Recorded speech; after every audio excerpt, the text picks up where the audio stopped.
Boa noite, amigas e amigos. Mais uma vez cá estamos nós com o programa Desse Jeito. TV Carioca da Gema, a primeira TV Cast do Brasil. Nosso apoio é o Hugo Andrade. E aqui vocês vão ter hoje um programa muito especial sobre cultura. Vejam bem, o Rio de Janeiro continua lindo. E a nossa cidade maravilhosa tem cada vez uma programação melhor sendo exibida o ano inteiro. Hoje em dia já não precisa mais ir para Nova York, Paris, Londres para se ver coisa boa. Cinemas espalhados por toda a cidade, de bom gabarito, ótimas peças, ótimos espetáculos e a nossa joia da coroa, que é o Teatro Municipal. O Teatro Municipal, nos últimos anos, tendo à frente a Clara Paulino e o Eric Herrera, tem feito um trabalho maravilhoso. Programação maravilhosa. A única reclamação que se faz são poucas apresentações para tanta gente que quer assistir aos espetáculos. Isso sempre se fala. O Eric já esteve aqui com a gente, a Clara Paulina também. A gente fala, eles dizem, não tem jeito, não tem como aumentar o teatro. Então a gente tem que correr para pegar os espetáculos, que são sempre maravilhosos. E nós hoje vamos falar especialmente da Ópera Rusalka, que estreia agora no dia 14 de novembro aqui no Municipal, nossa joia da coroa. Eu trouxe aqui os dois cantores principais da ópera que vão falar um pouquinho sobre sua carreira de nível internacional e como chegaram aos papéis que tem hoje nessa ópera e o que eles fazem de tão importante para serem maravilhosamente vistos por nós quando estão nos palcos. Eu tenho hoje aqui a Ludmila Bauerfeld, que é uma soprano, e o Lício Bruno, que é um baixo barítono. Com muito prazer de ter vocês aqui, encantada já de poder o Municipal de novo para uma outra ópera. Agora, Ludmila, eu queria saber o seguinte, antes de chegar a soprano, como foi sua vida? Como é que você chegou até aqui? Bem, Elizabeth, obrigada pela oportunidade, pelo convite, um prazer estar aqui. Me chamo Ludmila Bauerfeld, sou soprano lírico, sou carioca, nasci na zona norte do Rio, mas fui criada em Niterói e tive uma vida destinada a coisa completamente diferente de música, assim, não venho de uma família musical, mas aí a partir dos 20 anos, quando começo a estudar teatro, eu recebo muitos feedbacks, assim, de pessoas da área, dizendo que eu tinha que trabalhar minha voz, entender mais sobre técnica vocal. E aí eu cantava como diletante, cantava numa banda de rock, sabia que tinha uma voz... Que distraía muito, né? Mas não tinha a menor ideia de ópera, muito menos de técnica vocal, isso nem era era impensável. Não era nem um sonho, né? Não chegava nem a ser consciente, assim. E aí, quando eu encontro o meu professor no Conservatório Brasileiro de Música, e ele me vaticina, né? Você é uma cantora lírica. Ele é a primeira pessoa que traz essa Você tinha que idade nessa época? 20, sim. 21, 22. Um pouco tardio, né? Porque, em geral, musicistas trabalham muitos anos, até desde a adolescência, estudam um instrumento. Enfim, cada caminho é próprio, né? Quem descobre a vocação cedo, né? Sim. No meu caso, eu descobri no momento onde talvez eu me abri para isso, né? Sim. Eu me abri para essa possibilidade. E também foi descoberta um pouco, né? Exato. Também acredito que sim. Foram caminhos que se entrecruzaram, Mas assim. E aí, esse momento mudou a minha vida completamente, assim. A partir do momento que eu ouvi ópera, eu entendi que aquilo era o mundo do qual eu fazia parte, entende? Não era só uma visão de fora, né? Eu acho isso muito bonito, assim. E aí eu trabalhava como projetista, enfim, larguei tudo e mergulhei nesse universo do canto lírico. E aí, nos primeiros anos como estudante, tudo aconteceu de uma maneira muito, muito fluida. Eu tive várias experiências, fiz vários concursos, entrei para o bacharelado em canto da Unirio, e depois daí dei um salto gigantesco que foi fazer uma audição para o Scala de Milão, onde eu passei e me formei. Então, desde o início até o Scala de Milão foram 10 anos, exato. E aí fiquei lá 7 anos, me formei com a Mirella Freni, com o Renato Bruzon, foram os meus professores principais do curso. E era um curso muito prático, tinha que preparar muitas obras e preparar muitos papéis. Foi uma experiência que mudou a minha forma de ver e de pensar também a ópera e o discurso musical, né, da voz. E por que você voltou? Eu voltei um pouco antes da pandemia. Eu estava trabalhando como freelancer já tinha uns 4 anos. E entendi que eu não era conhecida no Brasil, né? Eu tinha saído do Brasil como estudante, tinha terminado a minha formação lá. E aí o mercado também competitivo europeu é muito duro, ficar como estrangeira muitos anos foi pesando, assim. Eu era casada e o meu casamento era à distância, enfim, foram vários departamentos da vida, assim, que me pediram essa mudança. E aí, do momento que voltei, deparei com a pandemia, mas também estava em processo de mudança de registro, estava deixando de lado um repertório e abraçando o outro repertório. E aí, desde então, eu tenho tido ótimas campanhas do Municipal do Rio, assim, é a casa que tem o teatro está mais me maravilhoso, né? acolhido. Maravilhoso. Desde então. Eu acho que a equipe hoje em dia do Municipal é equivalente a qualquer equipe dos países fora pessoas que estão acostumadíssimas com ópera 300, 400 anos. Sim. A gente aqui, eu acho que hoje em dia é perfeito, não deixa nada a desejar, né? Sim. Eu vou mostrar um videozinho que você me mandou de você cantando para eles verem um pouquinho do seu talento, porque já que a gente não tem a ópera que ainda vai estrear, vamos mostrar o que você já fez. Vamos lá, Hugo.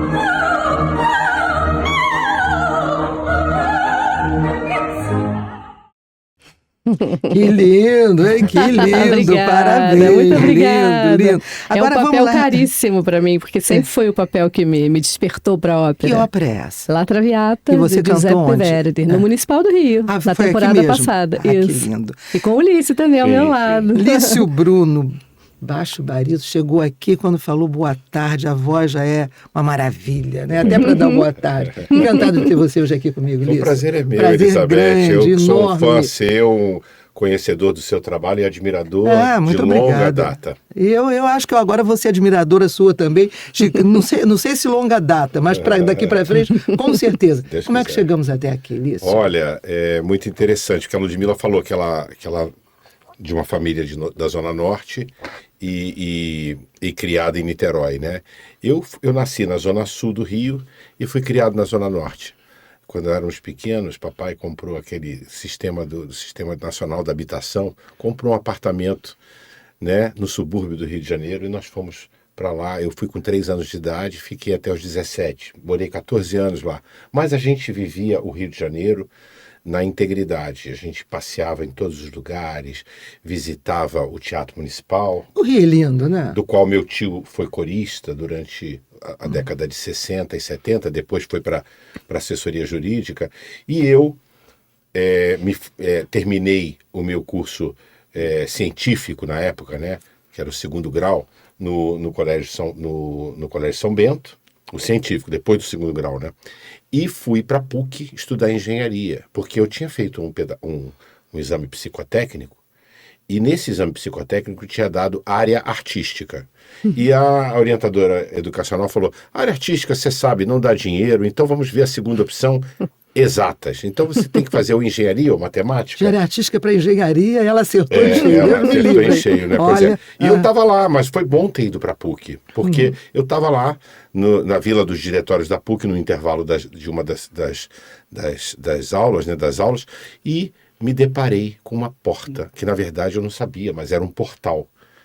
E estava escrito assim, cante conosco, o coral da PUC. Eu empurrei aquela porta e atravessei ela. Mas você não cantava nada até ali? Eu cantava também como a Ludmilla, eu tinha um grupo de MPB. Um quarteto vocal, olha que interessante. Já era um quarteto que fazia divisão vocal e a gente fazia MPB. A gente gostava de MPB, a gente curtia MPB. E adentrei aquela porta, na verdade não era uma porta, era um portal. Eu atravessei aquele portal, já tinha quase 18 anos. Comecei tardiamente também a estudar música, porque até então não lia uma nota na partitura. E dali fui caminhando, fui fazendo o meu processo, até que da maneira que a Lud falou, parece que quando a gente encontra o objetivo da nossa vida, ou aquilo para qual a gente foi talhado, parece que as coisas fluem de uma maneira muito natural. Pouco tempo depois, 9 meses depois, estava fazendo meu primeiro recital, e pouco tempo depois fiz um concurso para uma ópera do Conservatório Brasileiro de Música, dirigida pelo Amir Haddad. A ópera ia ser dirigida cenicamente pelo Amir e pelo José Maria Neves, Maestro José Maria Neves, e fui selecionado para fazer o papel do barítono bufo, né, que é o barítono cômico da ópera. E daí as coisas foram acontecendo e tal. Eu conheci Ludmilla, só para a gente falar um pouco das nossas interseções, né? Eu conheci Ludmilla quando eu estava dando aula no conservatório. Eu também tinha retornado há pouco tempo, há poucos anos antes,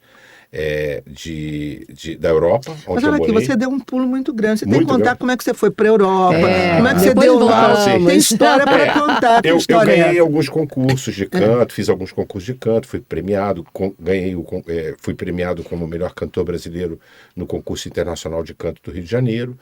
E pouco tempo depois eu fiz apliquei para uma bolsa da Fundação Vitae. Na época a Fundação Vitae concedia bolsas, e tinha uma bolsa específica para a Academia Franz Liszt em Budapeste. Que maravilha. E eu acabei indo para lá para ficar, num período inicial 9 meses, e acabei ficando 4 anos lá, 3 anos na Franz Liszt, depois 1 ano na Ópera de Budapeste como membro do Ópera Estúdio, onde eu fiz um concurso internacional também da Ópera La Bohème, e me sagrei um dos vencedores e estreiei na Ópera de Budapeste como na La Bohème de Puccini.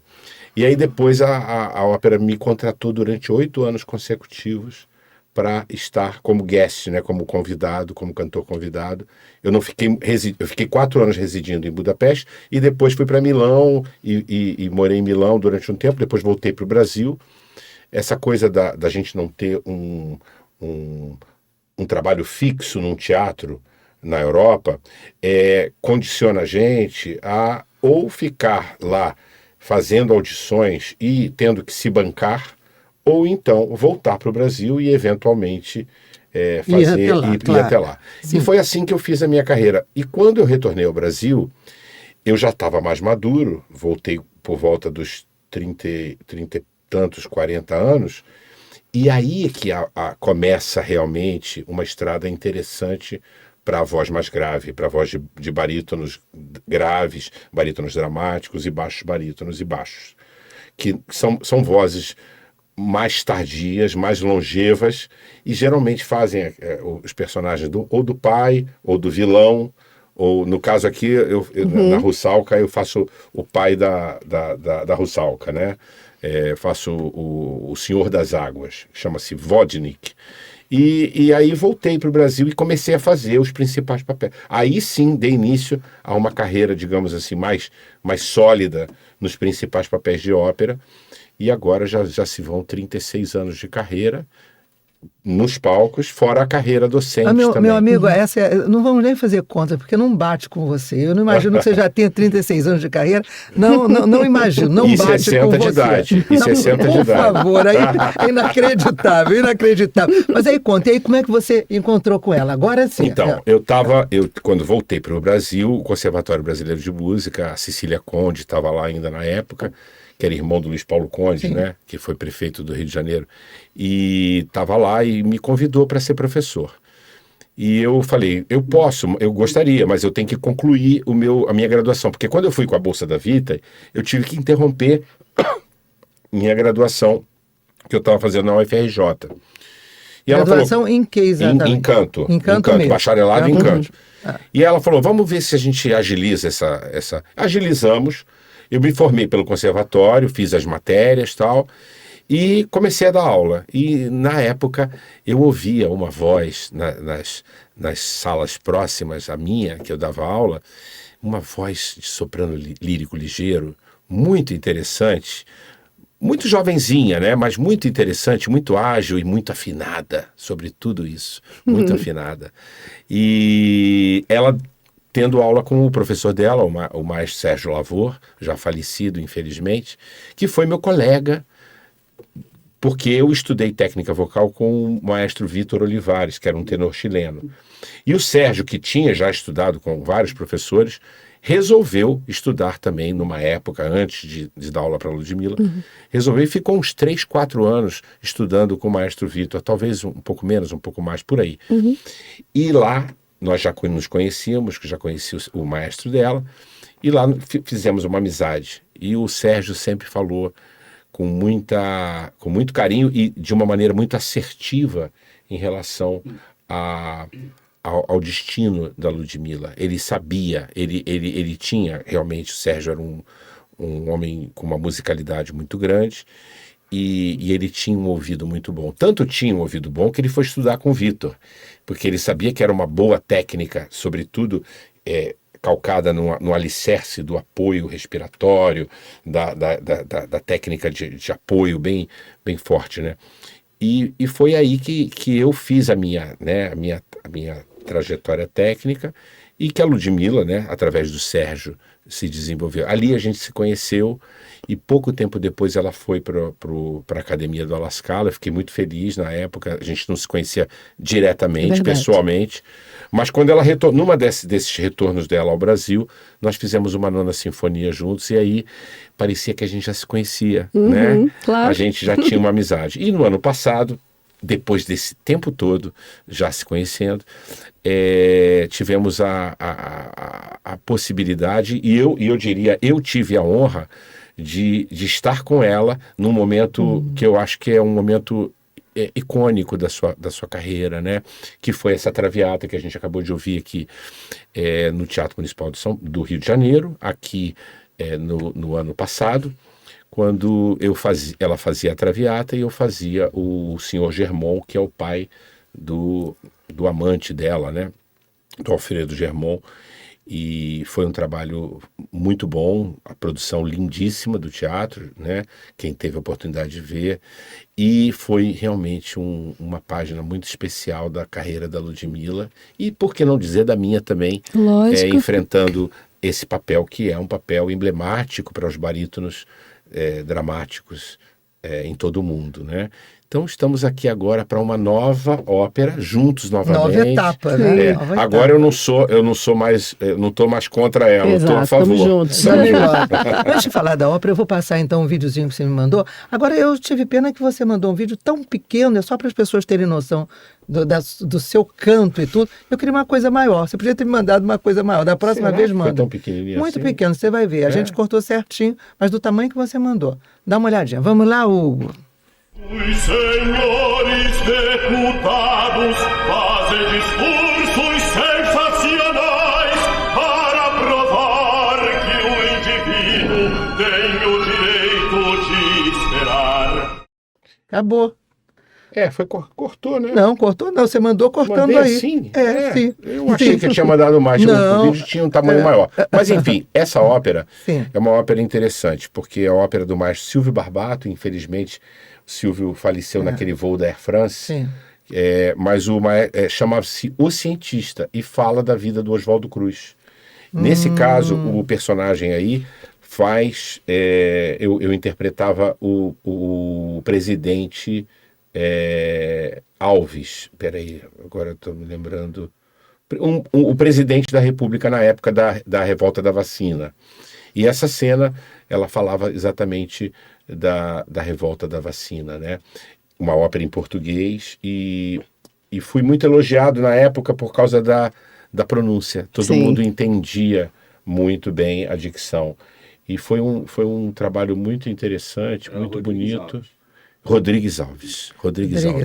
Muito obrigado. A dicção é uma questão, né, para o cantor lírico, né? Nós, né? A gente luta. É fundamental, né? Para as pessoas entenderem um pouco, pelo menos. E agora estamos cantando uma ópera em tcheco. Meu Deus! Mas vem cá, mas tem legenda, não tem? Sim, tem que fiquem ter. tranquilos. Essa Não, vocês legenda vão é uma entender. salvação. Não, quem for assistir vai entender tudo. Sim, graças a a narrativa tá clara, tá bonita. Mas pra então vamos gente falar é um da processo. Russalka agora. Vamos falar da Russalka. Quero que Claro. você diga exatamente que ópera é essa, de onde vem, qual foi a época e tudo mais. Depois vamos falar dos papéis de vocês. Olha, Vamos é uma lá. ópera do período romântico, evidentemente de um romantismo já evoluído, já maduro, Tardio. né, e tardio. E o Dvořák, que é um compositor tcheco, ele se vale de um tipo de escrita que nos remete imediatamente a um universo fantasioso, né? Que é um universo onde essa história acontece, né? Qual é a história, exatamente? Olha, o enredo é uma naiade, a Russalka é uma naiade, né? Que é uma ninfa, é uma Ondina, né? ondina, Um ser elemental, né? Um ser das elemental águas. de um lago, de um grande lago, e ela se apaixona por um humano. Acho que a Ludmilla pode falar um pouco Pode melhor contar a história melhor. dessa história. Mas eu só queria citar, no momento, assim, em relação à música, que a música tem essa força da música romântica, melancólica, né, do romantismo tardio, melancólico, profundamente sentimental, e, ao mesmo tempo, ela carrega muito um certo caráter wagneriano em alguns momentos, em alguns outros ela lembra muito a música russa e a música polonesa, porque é a música eslava, né? E tem algumas melodias folclóricas que o coro canta, que alguns personagens cantam, mas fundamentalmente é uma obra dramática e que conta realmente uma saga, né? uma fábula, né? Da Russalka, mas é uma fábula da mitologia eslava e a conta com essa carga de tinta musical. Eu gosto de falar tinta musical, né? Como se assim, de colorido musical, extremamente expressivo e contrastante. Então, Agora é a primeira vez que você faz essa ópera? nós dois. Sim. Os dois. Nós dois E a estamos estreia carioca, inclusive. a estreia Nunca no foi Rio de encenada no Janeiro. Rio, é. Nunca foi encenada no Rio. Isso é importante que se diga, né? Importantíssimo. É porque é histórico. Nós estamos colocando mais uma pedrinha, né, na história do Teatro Municipal do Rio de Janeiro. É a nossa Graças a joia, Deus. né? Eu sou louca pelo teatro. E é isso, né? Acho que a história, a Ludmilla conta Sim, ele melhor. se baseia no conto de Andersen, né? Da Eu Pequena fico Sereia. imaginando que o visual deve ser lindo, né? Tem um lastro, né, para a imaginação gigantesco, né? Sim. E aí ele se baseia tanto na Undine, que é a Undina do Lamotte Fouquet, que é essa personagem maldita que carrega os homens para as profundezas, como para o conto do Andersen, da Pequena Sereia, que troca a voz pelas pernas, né? E vai viver uma experiência humana. Nessa montagem, ele propõe um mergulho mais profundo, literal, né? Sim. Nesse lago, nesse mar, nessa água, né? Que também quer dizer tanto do humano, né? Nós somos 70% água, né? Sim. Então as emoções elas permeiam por toda a obra, assim. E vai falar basicamente de uma impossibilidade de um relacionamento. Como você chega num relacionamento sem voz, né? Literalmente, Claro. né? Como você resiste numa história onde não existe diálogo, né? E o diretor ainda sublinha as relações de poder. Quem é o diretor? É o André Heller Lopes, que já dirigiu muitos títulos Inclusive no a teatro. Traviata, né? Sim. Essa Traviata Foi nosso que- diretor é. no... A gente não pode deixar de falar, né? Porque eu Claro. acho diretor E fundamental. o Luiz Fernando Malheiro, direção musical, na Sim. frente da orquestra e A junto música é conosco. linda. A música é linda. A música é um deslumbramento, assim. Eu acho que, apesar do tcheco ser uma barreira, né, cultural muito forte, Mas pelo amor A de Deus, música é- você tudo bem, mas você canta em tcheco também? sim, Eu acho isso inacreditável, inacreditável. ainda é pra mim também. Mas você entende. É a primeira vez que a gente vai cantar em tcheco, Sim, né, sim, Luiz? sim. Agora você entende o que você está cantando ou você decorou e vai embora? Não, Sim, entende. sim, sim. Entende alguma coisa? Imagina decorar e vai embora. É uma das mais difíceis de decorar e vai embora. Não Você dá. tem que, de E fato, é longa, decupar, é né? longa? Quanto tempo? É longa. São 3 atos, 2 horas e 40 de música. É longa? Mais as Esse pausas. decoreba é brabo, né? Não, É, um muito decoreba difícil. profundo. Eu fiquei extremamente impressionado quando começaram os ensaios com a capacidade da Ludmilla, porque eu vi já de cara, porque a gente já tem aquela visão do profissional, né? Eu vi que ela não tinha só decorado o papel, ela sabia o que ela Ela estava tinha cantando. aprendido. né? Ela sabia exatamente o que ela estava cantando pelo gestual dela e pela maneira como ela se relacionava. Então, assim, é um trabalho muito delicado, sobretudo para dominar uma língua, quer dizer, dominar a fonética e o entendimento de uma língua que você não fala. Sim. Não é? Lógico. Então, Sim. assim, ela mergulhou profundamente, porque o papel dela, evidentemente, como papel título, é um papel que permeia toda a ópera. Canta do início ao fim. E é um papel extremamente complexo, que eu acho que chega também num momento muito especial para a carreira da Ludmilla, porque ela está realmente num momento de apogeu da carreira dela, de brilho, né? E vai ser muito lindo. Se eu pudesse ir ao teatro, como o seu público aqui pode, muitos podem, né? Eu não perderia. Até porque os preços são preços relativamente populares, sabe? Sim. As pessoas têm, às vezes, uma ideia de que o custo da ópera é muito caro para assistir, para entrar no teatro, inacessível, né? Pro público. Olha, eu diria que é mais barato do que uma arquibancada de futebol. Ah, pelo amor de Deus, é mesmo? Sim. Eu tô perdida nisso. Eu olha, sem noção do show de MPB. Olha, um show de MPB ou uma arquibancada. Eu digo arquibancada de futebol porque no Rio de Janeiro o pessoal vai pro Fla-Flu, vai pro Flamengo de Vasco direto, né?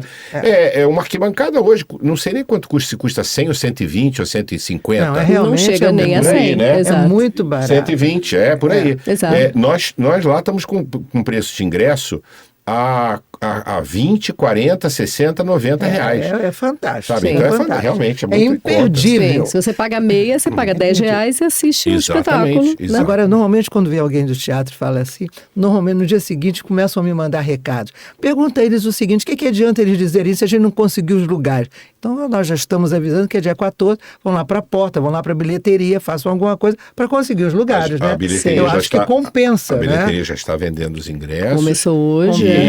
E os sites também já abriram a venda de ingressos. E esgota rápido. Não, Sim. 2 horas. Quando abre o site, 2, 3 horas esgota. É uma coisa inacreditável. Sim. Como nós temos um tempo ainda bom, graças a Deus, eu queria que vocês falassem um pouquinho da vida de vocês. Como foi esse negócio de morar? Por exemplo, você que morou em Milão, como é que foi se transferir para lá? Você disse que você era casada, ficava na complicação de ir e vir e tudo mais. Conta um pouco da sua vida. E você ficou em Budapeste, que é uma coisa que eu morro de inveja. Budapeste é uma das cidades que eu mais gosto no mundo. Sim. Eu também. É uma coisa deslumbrante. Todo mundo fala Praga. Eu acho Budapeste muito mais bonito que Praga. Muito mais bonito que aquela região toda ali. Eu acho deslumbrante. Foi um privilégio, né? Me fala um pouquinho da viagem de vocês, do tempo lá fora. Vamos lá, Ludmilla. Bem, como eu disse antes, foi um período que mudou a minha vida drasticamente. Eu, como uma estudante neófita de canto lírico, morando no Rio de Janeiro, tinha muitas boas referências, muito boas, bastante sólidas, Você era de casada técnica. já nessa época? Eu era noiva. Sim. E aí, quando fui... Ele, inclusive, ele foi muito generoso. Ele fez a minha inscrição para a Academia do Scala. Muito generoso. Muito generoso. E sabia que eu precisava daquilo, né? Que eu precisava daquele salto maior, né? De comprometimento e de compreensão mesmo. Porque é uma arte global, né? A gente precisa respirar novos ares, entender outras culturas, deixar de ser um pouco a gente e mimetizar com a cultura do outro, né? Porque o cantor lírico precisa sempre se encher e se esvaziar, né?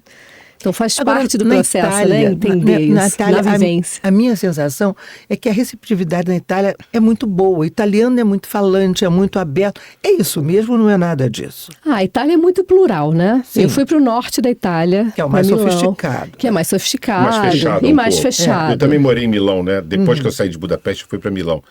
Milão é uma cidade que sui generis, quer dizer, a Lombardia é uma província mais fechada, mais digamos, mais austríaca, se a gente pudesse fazer, mais Habsburg, né?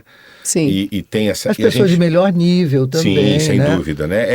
Na verdade, é a Itália rica, né? A Itália do norte é a Itália rica e a Itália do sul é a Itália mais parecida com a gente. Sim. Sim. Mas o italiano, de uma forma geral, ele é aberto. A sensação... Eu fui à Itália várias vezes. A sensação, para mim, do italiano, recebe a gente muito bem, né? Eu acho que lá em Budapeste deve ter sido pior. Porque italiano, a gente, pelo menos, vai falando com as pessoas e tem uma noção do que elas estão dizendo. Agora, em Budapeste, ele não tem noção do que elas estão dizendo. Mas, Ludmilla, como é que foi para você? A escola de canto do Scala de Milão é uma escola extremamente rigorosa. Sim, gente do mundo todo? E muito competitiva. Então, quem traz a sua cultura acaba precisando, de fato, deixá-la para aprender e apreender. Assimilar, né? E, de fato, mimetizar aquela forma de falar, a forma de viver, de entender a ópera, de entender a frase musical. Então, o início é sempre um choque, normal, como qualquer experiência que vai transformar a gente profundamente, né? A gente não tem nem a dimensão do quanto, né? A gente precisa vivenciá-la para poder entender. Acho que no início foi bastante difícil deixar de lado familiares e um lugar no canto que era seguro para mim, né? Era conhecido, Era né? de novo me aventurar num mundo onde, antes do WhatsApp, antes dos smartphones, então eu vivi mesmo Isolamento. um isolamento, um mergulho mesmo. E eu acredito, sinceramente, que foi um marco, assim, na minha vida. Não, você virou outra pessoa, claro. Outra pessoa, Claro. se transforma mesmo. E eu me entreguei e me identifiquei com a escola de canto italiana. E carrego essa linha de canto até para os papéis eslavos. Enfim, é a escola de canto que me abraçou e que eu acredito enquanto artista. Assim. Que eu acho a mais longeva, mais expressiva, da palavra sobre a respiração, como o Ulício apontou bem sobre a respiração e o apoio, mas sobretudo a expressividade, né? As aulas são o dia todo. As aulas eram diárias, de 9 da manhã às 18. É puxado. Bastante puxado. Técnica, interpretação, enfim, italiano, até balé. E o contato no Scala, né? Que é coisa para mim mais rica dessa experiência. A gente tinha um badge e com aquela cartinha a gente entrava, almoçava, ia ao banheiro, encontrava... Assistia os espetáculos também? Encontrava o No Léo Lojone? Nucci, Você encontrava a Ana vivia. Netrebko, encontrava o Kaufmann, é isso. Você vivia como aquela máquina funcionava, né? Mas você deu a sorte que é uma cidade maravilhosa, né? Você não foi para um Sim. lugarzinho desse tamanho. Foi para uma grande cidade, né? Sim, Segunda sim, cidade sim. mais importante da Itália, né? Não, eu tive a noção de que ter uma cartinha e entrar assim, só para É passar uma uma maravilha, tarde é uma assistindo os maravilha. maiores Bom. artistas, né? Acho que disso a gente suga muito. Eu acho que tem uma questão também que eu acho que a Luz já apontou, mas eu acho que é importante frisar, né?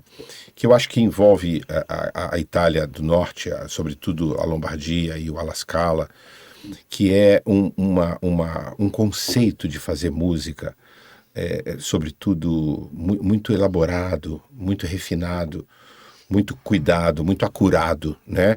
Que a gente, quando sai daqui do nosso país, a gente tem muita musicalidade, mas a gente não tem essa, digamos assim, essa sintonia fina, né?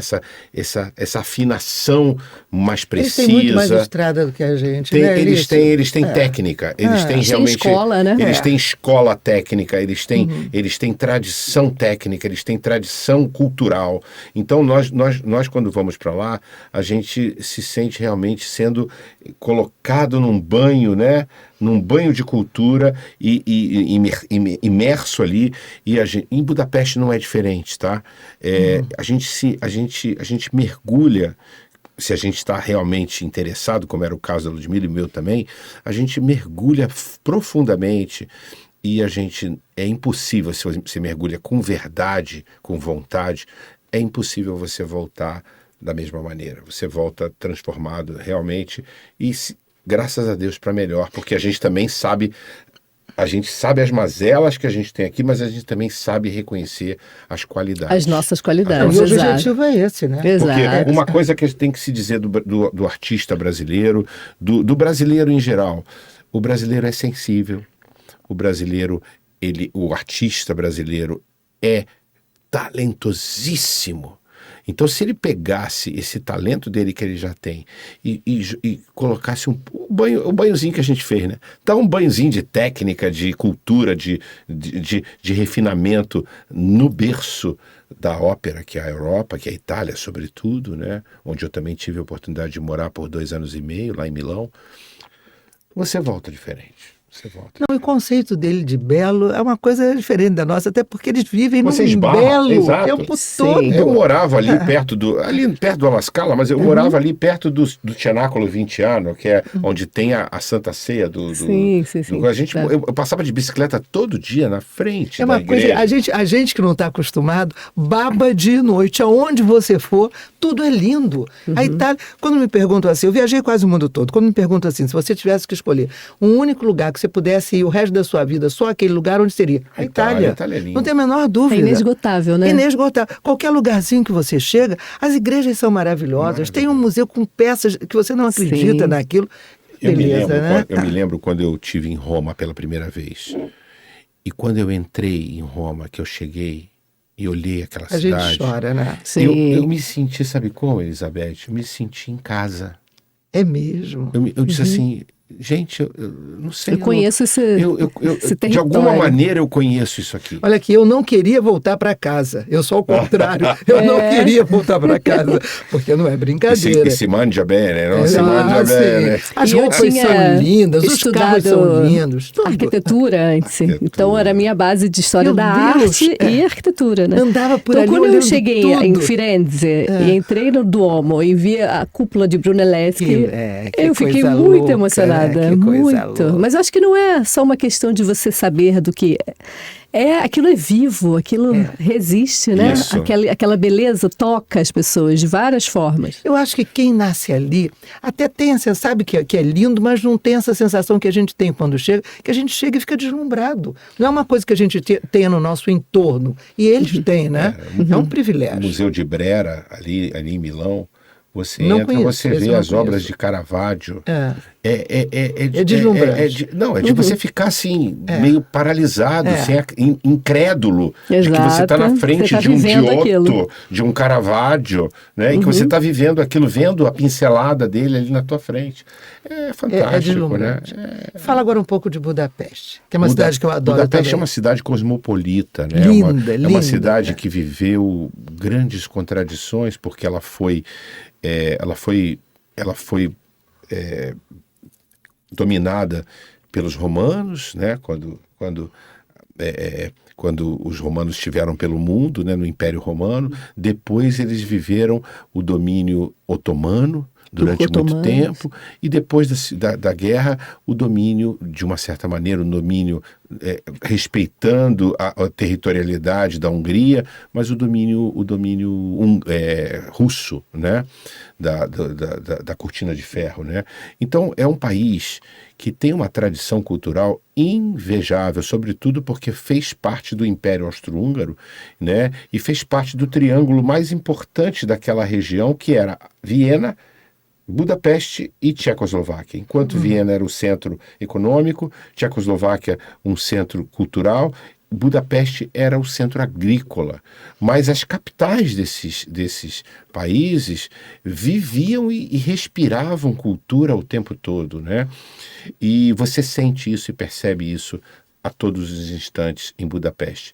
Só para citar um pouquinho em termos de números, o que acontece em Budapeste, eu tive o cuidado de uma vez, durante a semana, não é final de semana, durante a semana, eu contei no programa semanal de música, de eventos musicais, entre óperas, balés e concertos e missas, né? Assim, oratórios e missas cantadas. Mais de 13 concertos numa noite de quarta-feira, quinta-feira. Meu Deus! E provavelmente lotados. As Lotados pessoas vão. todos. As pessoas nos templos, vão. numa igreja, no templo Dom Matias, que ficava lá em cima daquela montanha linda de Budapeste, um outro na ópera, o segundo teatro de ópera, o Erkel, eu cantei nos dois, graças a Deus, tive a oportunidade. O centro, a academia de música, onde eu fui aluno, que tinha concerto todas as noites. Então você tem mais de 5 orquestras em Budapeste, sinfônicas, em plena atividade. Então, assim, a gente vive Respiram bem. cultura. Fora que a cozinha Székely, que é um povo do interior, é considerada a 5ª cozinha mundial. Porque você tem 4 cozinhas elementares: a asiática, a mediterrânea, da qual a italiana está, a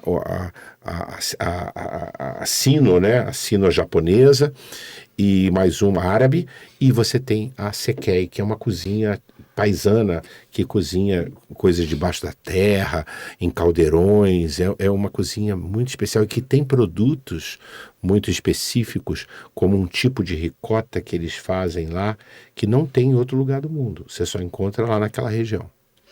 Quer dizer, você não sofreu, então, muito quando saiu da Itália e foi para lá. Você passou bem lá também, Eu comecei lá, na verdade, Foi ao eu fui contrário. direto para lá, fiquei 4 anos, depois eu fui para Milão. Foi. Mas você acha que fez muita diferença de um lugar para o outro? Porque na Europa a gente tem a sensação que não é tão diferente a mudança, né? Fez porque Milão, realmente, como você falou... O Milão é o suprassumo, né? Milão, você sente essa coisa é a moda, tudo, é a ópera, são os carros, são as indústrias... E a arte, né? As pessoas chiquérrimas, as pessoas andam na rua elegantérrimas. Mas as escolas de canto na Europa são muito diferentes, né? O território é muito próximo, mas a abordagem com a técnica é muito diferente. Sim. Fala um pouco sobre isso. A técnica italiana tem um lastro básico, vamos dizer, a partir do qual todas as outras se relacionam, né, a partir.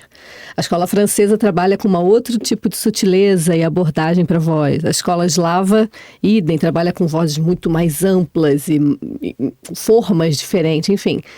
É preciso entender a vocalidade do sujeito para entender qual escola ele pode se adaptar melhor, entende? Não acredito que haja uma verdade absoluta. Existem escolas que são muito longevas e que funcionam no processo de projeção da voz, né? Porque só a gente sabe o que é estar diante de uma orquestra gigantesca, diante de uma boca de cena de não sei quantos metros.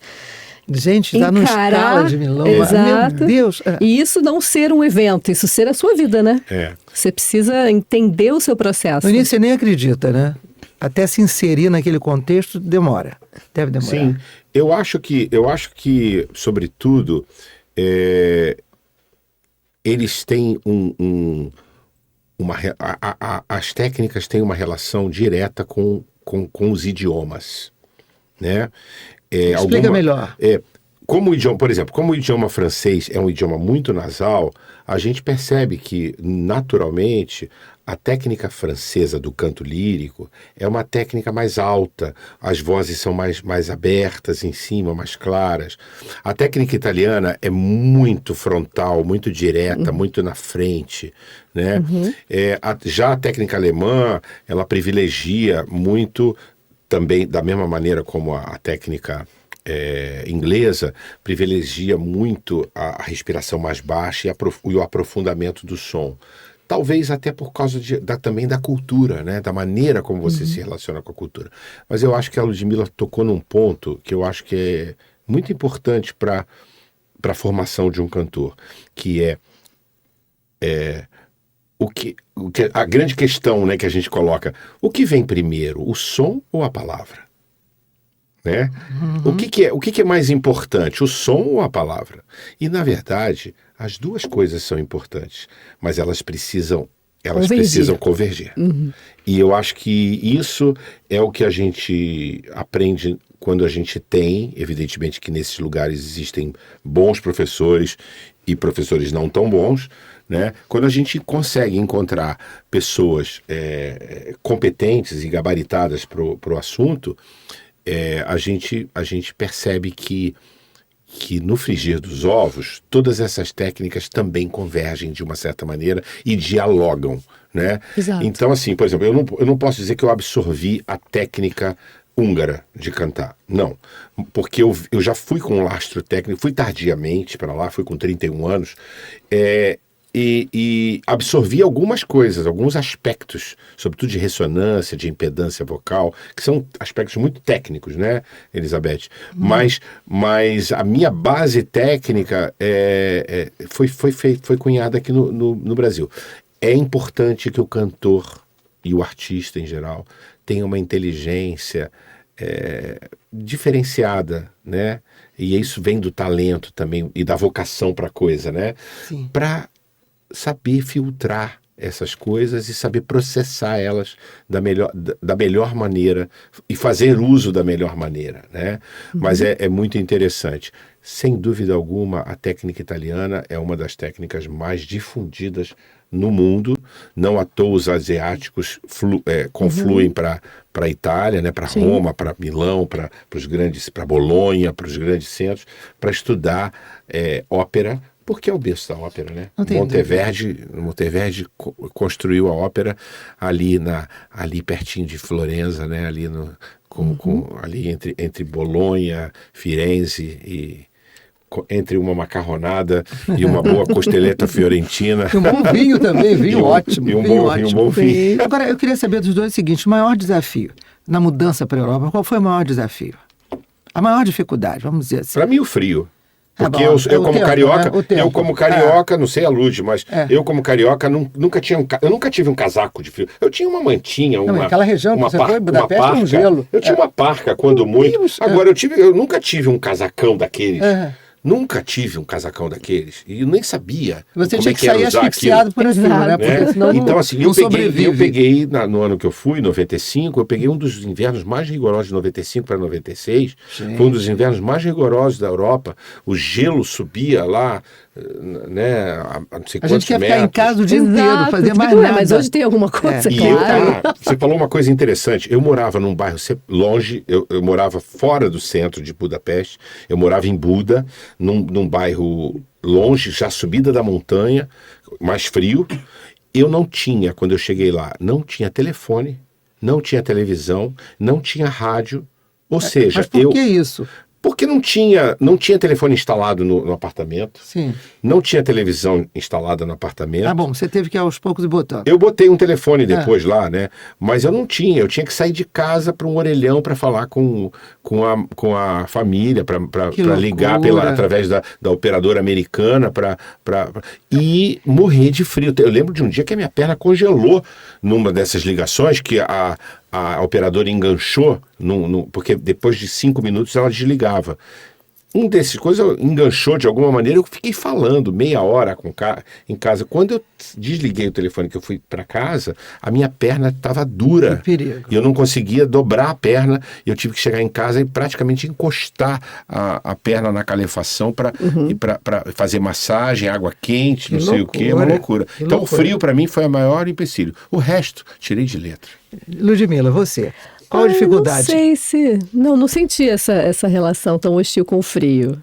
Era muito frio. Milão era muito Mas frio. a Itália é mais baixa. E eu não Itália tinha é tão roupa de frio. E você vai conquistando, né? Vai entendendo lá aos poucos. Eu acho que para mim foi a distância. A distância, esse isolamento, né? Sim. Entender que era eu por eu, para tudo.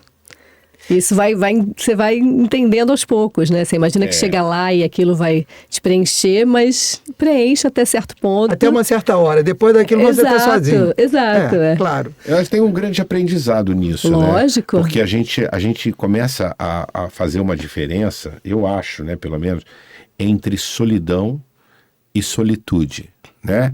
Que é aquele estado de solidão, é aquele sentimento de realmente estar abandonado, sozinho, Que você pode e ter outras isolado, pessoas, inclusive, né? em volta, e continua E tendo. continua aquilo. Exato. Agora, a solitude não. A solitude é um encontro com você mesmo.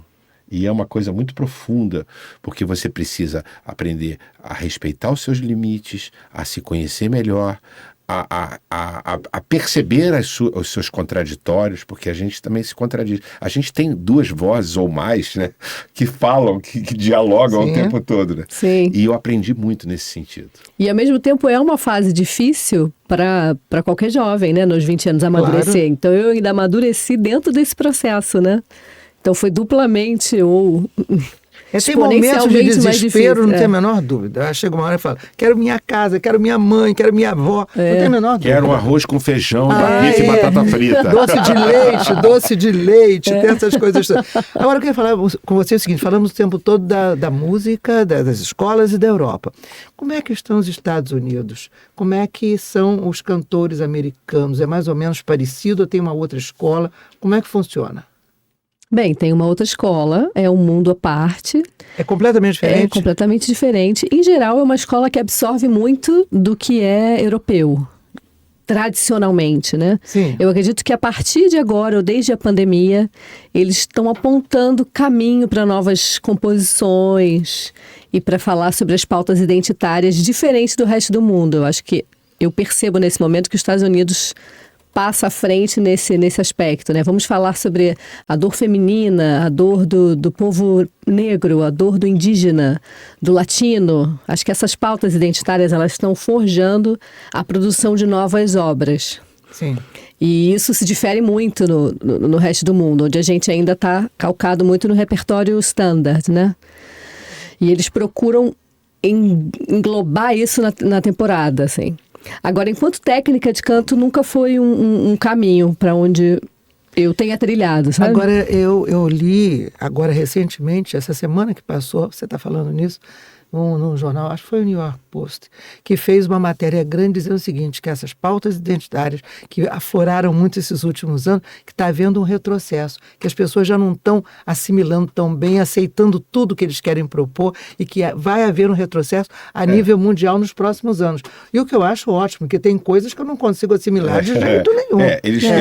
Hoje eu li uma matéria no jornal falando que os americanos estão impressionados, foi o Washington Post que falou isso, que a onda woke está diminuindo nos Estados Unidos. Exatamente. Então, assim... Eu vi essa matéria semana passada. Eu vi hoje. E eu acho que, na verdade, também, a gente tem uma tendência de olhar os Estados Unidos também como um país, como a gente às vezes olha o Brasil também. Na verdade, os Estados Unidos é um grande continente multifacetado, né? Sim. Ele tem as grandes cidades onde se respira um pouco esse ar mais cosmopolita, mais pluricultural, e você tem também os Estados Unidos do interior, né? Você tem aqueles Estados Unidos lá do Alabama, do Kentucky, né? Na produção de milho, produção de trigo.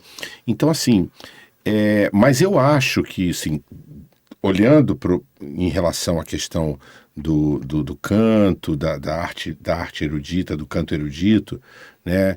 E pensando, por exemplo, em teatros como o Metropolitan Opera, a Ópera de Chicago, o São Francisco, né? A gente vê uma produção mais massiva, mais maciça de cantores americanos que desculpa falar, mas a sensação que eu tenho, posso estar enganado, mas a sensação que eu tenho é que é uma coisa um pouco mais quase que semelhante a uma produção industrial, sabe? Sim. Os cantores têm uma mesma escola ou cantam mais ou menos da mesma maneira e assim pode também parecer um preconceito, mas na hora que eu faço a comparação entre o talento e a musicalidade do latino-americano, não digo só do brasileiro, do latino-americano, em contraste com algumas pessoas que eu conheci do norte-americanas, eu fico positivamente impressionado para o nosso lado, né? Acho que a minha balança pende para o nosso lado. Mas eu acho que eles dominam a técnica, sobretudo, por exemplo, a técnica do musical, né? Ah, sim, claro. E o show business, né? Eles são fantásticos. Mas é outro estilo, é outra coisa. Agora, na nossa área, eu concordo com a Lud. Eu não nutro nenhuma admiração especial pela maneira de cantar. Ninguém se sobressaiu tanto, né? Pela forma de cantar. Tem a Marilyn Horne, você tem a Renée Fleming. Mas proporcionalmente é pouca gente, né? E alguns migraram, e alguns foram para a Europa, né? A Renée Fleming é o caso, né? Sim. Foi para a Europa. Você tem Simonists, que também foi para a Europa, né? E alguns outros. Quer dizer, elas vão buscar as origens, já no final, né? Acaba. Claro. Acho que todo mundo tem que tomar um banhozinho lá na Europa. Não tem dúvida. Mas eu acho que é mais sobre enaltecer a nossa cultura do que falar mal da deles, né? Eu acho que é um grande momento. Não é falar mal, não estou falando mal. É um momento uma muito... comparação só, não é falar mal. Exato, é um momento muito... um estilo diferente. Da gente não se diminuir, entendeu? Porque a gente às vezes já tem esse complexo de terceiro mundo muito grande, né? E eu, por exemplo, eu ouço cantoras como a Ludmilla e outras brasileiras que moram aqui, que estão também fazendo carreira no exterior, como a Atalayan, Martin Miller e tantos outros. São cantores maravilhosos, eles não devem nada para ninguém, ela não deve nada para ninguém. Entende? Então eu acho que a gente tem que parar com essa ideia de que a gente não é capaz, que a gente é menor. Não, a gente tem que enfrentar. Hoje em dia não tem mais muito isso, não. Enfrentar, porque as oportunidades elas vêm, mas a gente precisa agarrar elas. Exato. Tá pronto também para agarrar. Tá pronto para agarrar, exato. Isso. Chegamos ao final do nosso programa. Uma última frase, a última coisa que você queira dizer, e Ludmilla também fazendo uma chamada para o teatrinho de vocês, olhando lá para a nossa câmera. Vamos lá. Ludmilla olha para de cá. Ludmilla é de cá. Isso. E o Lício para lá. Vai lá, Lício. que você Eu tem a tenho dizer? uma frase que é muito simples, mas que eu acho que é muito boa para todo mundo que quer que quer evoluir no seu acredita naquilo que abraçou, né? Seja a profissão que for, e que precisa encarar. Eu digo assim: em frente ou em frente. É isso aí, Ludmila. Bem, eu fico com uma frase muito célebre do meu maestro, Sérgio Lavor, que é o seguinte: a gente se debate na sala de ensaio, mas o que a gente faz não é nada sem vocês. A troca com o público é que transforma o nosso trabalho em arte. Então venham prestigiar esse trabalho que está muito precioso, trabalhado com muito esmero e com muita dedicação, com muita seriedade, mas que ele precisa ser e existir através do olhar de vocês. Ludmila, pode ter certeza que eu garanto que o teatro vai ficar lotado todos os dias. Encerrando o programa de hoje, eu quero lembrar vocês, então, Russalka vai estrear no dia 14 e se apresenta no dia 16, 22 e 24, são as apresentações. Quem puder vai lá, eu tenho certeza que vocês vão brigar para conseguir o ingresso. Uma ótima noite a vocês, muito obrigada.